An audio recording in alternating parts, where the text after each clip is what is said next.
Thank you, Madam President. Madam President, we are hopefully going to be able to vote on an amendment on the NDAA very shortly that I've offered, 1901, that speaks to a pretty simple concept, a concept that when we spend taxpayer money, and 70% of the goods that we purchase with taxpayer dollars comes through the Defense Department, that we should be spending that money on American companies. We should be using our resources as a nation to purchase things from companies here in the United States. That's been the law on the books since the 1930s. The Buy America Act, for economic and national security reasons, directs the U.S. government to buy at least 50% of the components of any good from U.S. companies. The problem is that over time, loophole after loophole, exception after exception have been built into the Buy America Act, such that today the exceptions really are the rule. And the consequences are pretty dire for American workers. It means that thousands, tens of thousands, hundreds of thousands of workers have lost their jobs because work that should have gone to American companies to build components for jet engines and tanks and submarines are going overseas. But for our national security, we also are faced with issues as well, given the fact that as our supply chain becomes much more internationalized, we're relying on countries that today might be our ally to supply parts, but who tomorrow may not. Puts us at risk, potentially down the line. And so, Madam President, I'm proposing a pretty simple amendment here, which is really just about sunlight. I had previously hoped to push an amendment that would have actually cut down on one of the waivers that is the most egregious of those. But I'm hoping for a consensus on an amendment that would just make clear that we have to get some more information about some of the worst loopholes to the Buy America law. The worst of them, and in fact the majority of the waivers to the Buy America Act, come through one specific waiver. There are about 8 ways to get around buying things in the United States for the U.S. military, but one of them is that if you can prove that the usage of the good is going to be primarily overseas, you can buy that good overseas. Now, that's an understandable exception if you're talking about the purchase of something like fuel or food that simply doesn't make sense to import from the United States. But because there's really no oversight at all on this waiver, and because over the last 10 years, having fought 2 wars in Afghanistan and Iraq, this relatively small loophole, as it appears on the written page, has become an enormous loophole. $17 billion in goods were made overseas. And in 2014, 83% of them were done so through this particular Buy America loophole. And so I want to just talk for a second about what some of these waivers are being used to purchase. This is an Opel light-duty cargo van that's been purchased by the U.S. military for a variety of activities. Now, this wasn't an emergency expenditure. Very clearly, you're buying this van for activities that you can plan for. It's not something that you couldn't import from the United States. And this contract, which was entered into at the height of the auto crisis, was $2.9 million in total, $2.9 million that went to a foreign auto company instead of going to a company in the United States. This is clearly something, a cargo van, not being used on the front lines of our wars in Iraq and Afghanistan, that could have been bought from an American auto company. Ford and Chevrolet and Chrysler, they make versions of this van that are produced by American workers. But there were $39 million worth of waivers for jet engines and gas turbines. There were $28 million worth of waivers simply for men's clothing. There were $11 million of waivers that were used for shoes, for men's footwear. And so it's clear that these waivers are being used not for goods that are urgently needed in the field that had to be purchased in a place like Afghanistan or Iraq or in the region, but simply to avoid the Buy America law. I want to amend my previous statement. It wasn't $17 billion in goods that were bought from foreign firms. It was $176 billion in manufactured goods that were bought and services from foreign firms. And so if it was up to me, we would tighten this loophole.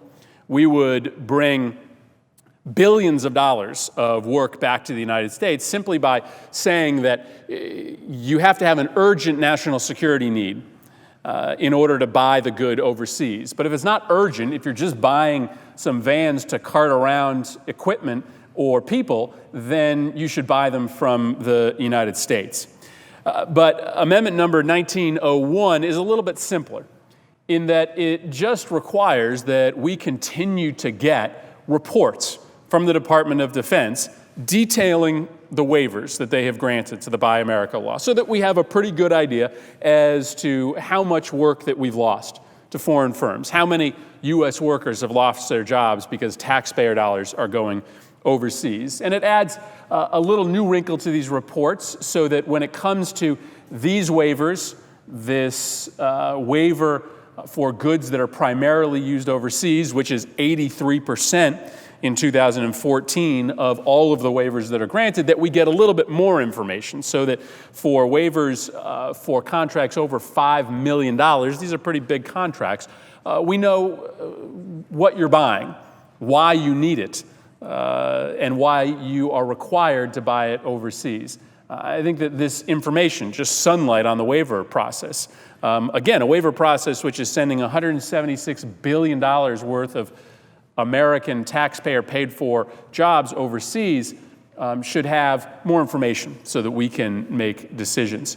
You know, it's funny, Madam President, when I talk to my constituents, and I tell them that I'm fighting for the Buy America law, that I'm fighting to make sure that at least 50% of your dollars get spent to buy things from American companies when they're used by the U.S. military, they have a bewildered look on their face because they assume that that's the policy of the U.S. government to begin with. Why on earth would our taxpayer dollars be used to buy things overseas? And there are some common sense reasons why that happens. Obviously, as I said, when you're buying something like food or fuel for the military's use in Afghanistan or Iraq, makes sense to buy that overseas. If you can't find it in the United States, if there's not a single contractor that makes what you're looking for here in the U.S., then by all means, you're going to have to buy that overseas. If there's such a price differential, such an enormous price differential that it really is a waste of taxpayer dollars to buy it from an American company, and frankly, those are fairly minute exceptions, then it makes sense to do a workaround on the Buy America law. But we have seen hundreds of billions of dollars in waivers that are being used for reasons that you just can't justify, but also through a process that includes really no oversight.